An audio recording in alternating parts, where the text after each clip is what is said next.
Hey there, guys.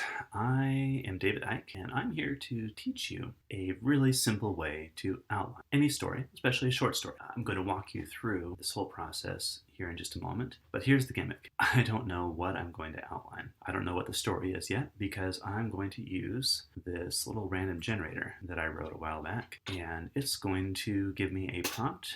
I'm going to take that and turn it into a story right here live with you.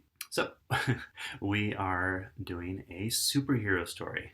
These are fun. So, our protagonist's motivation or seed, or I don't know what to call it exactly, is seeking to recover an ally from a dangerous altered state. That has lots of potential with superheroes. This is great. Okay. We have a new hero whose face mirrors your own interest. And then we have he was content with being the sidekick until the crisis.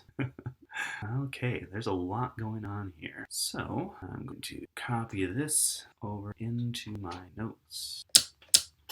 And now I have to think about what kind of story it's going to be. Okay, I think what we're going to do here is I think we have the hero and his sidekick, and for whatever reason, the sidekick is beginning to feel dissatisfied with his role. And the villain here is this new hero that's appeared who has the same face as the mirrored. And this is going to somehow beguile the sidekick. Okay, so for our desire, our hero wants to stop the poser and recover his sidekick. I can't spell today. Sidekick's trust. Our character is or the superhero, his sidekick. I'll let autocorrect do its thing there. Posing force is going to be the poser. I don't know what his deal is yet, why he's like a hero, but he's going to have mesmerizing powers. Okay, so I think that's discontented sidekick. I think that is enough to give us an entertaining story. So knowing that, we go to the end first. How is this story going to resolve? I think that this is a story about the sidekick starting to begin the process of his coming of age as a sidekick, because that's the natural evolution of a sidekick, right? It's start off as a sidekick, and then eventually Robin becomes, I don't remember his new name after he stops being Robin, but the Crimson Cape, that's not his name. So the hero recovers his friend, but they both know that the relationship has changed and the sidekick must on soon. So that's the resolution.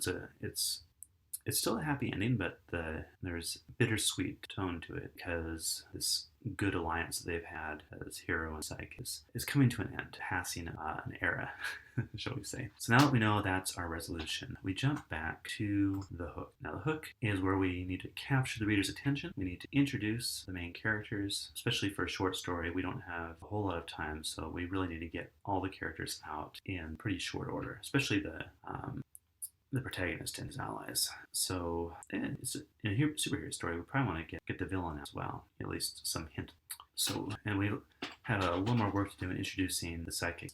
Hero and sidekick, demonstrate kick, discontent, something's wrong. And we also need hook to introduce the villain and hook the hero and the sidekick into the story to stop this villain. So we need to introduce that there's a new villain in town. I guess the hook is, or the prompt says a new hero face mirrors. So perhaps our hero, the sidekick, are responding to problems this new hero has already solved.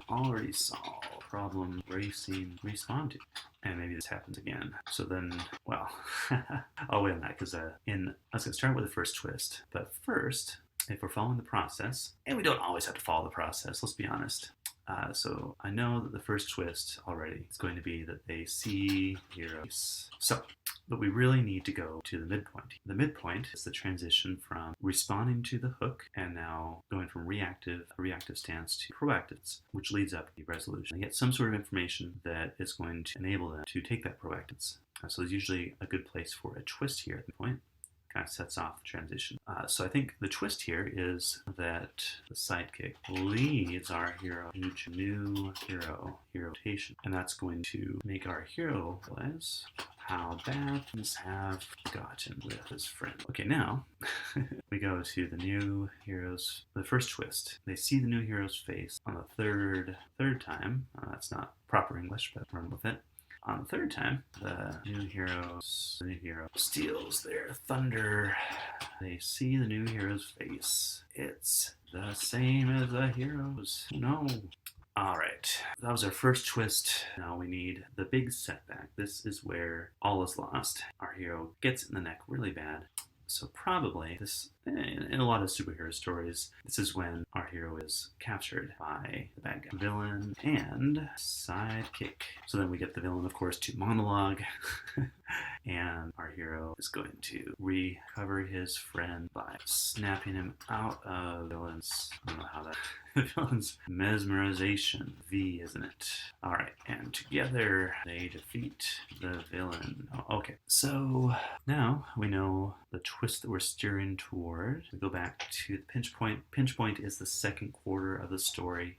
And this is where our hero and sidekick try to learn more. So-called hero, they have their doubts. And then, of course, the sidekick gain an opportunity to confront Mr. N, which will lead to the midpoint twist, where he abandons our hero for the villain. Then, in the second pinch point, this is the third quarter of the story. Our hero, now alone, must find a stop the villain by tracking him to his hideout, his lair. And that's where he's captured by the villain, sidekick, and so on. And we have right here the shape of what could be a pretty good traditional but entertaining superhero story. And that's the thing to remember with these outlines. It's okay if they are following a formula. Not every story has to be this amazing, O. Henry twist that has never been seen before. It's okay to kind of write the story by the numbers. These kinds of stories became popular because people enjoy the shape of the story, and they still enjoy this shape of story. And so we don't need to be afraid of doing something done before. We can, especially here, this is a traditional shape, but then we can go into the particulars and do good things with the emotional layer of these characters, where they're grappling with what do you do when a friendship changes? What do you do when your name is dishonored by someone who is posing as you? These are the fun sorts of things we get to do with Superman. They're weighty matters and important matters that real people deal with in real life, and so it's fun to take them and put them into a larger-than-life context to deal. So this formula, it's an old formula. It's a good formula. We don't have to do a whole lot with it to keep it interesting for the hero, for the reader that likes superhero stories. So don't be afraid of using a formula. It is okay.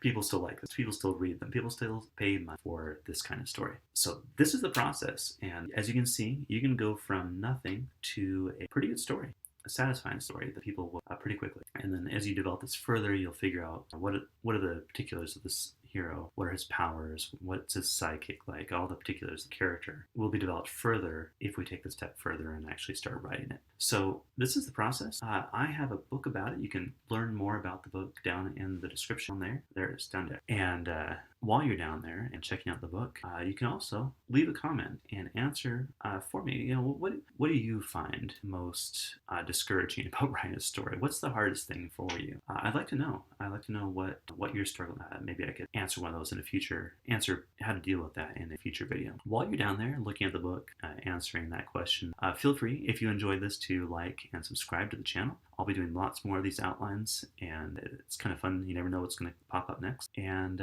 I really hope you enjoyed this, and will continue to enjoy these as I make more. So in the meantime, keep on writing, don't stop, and I will see you next time.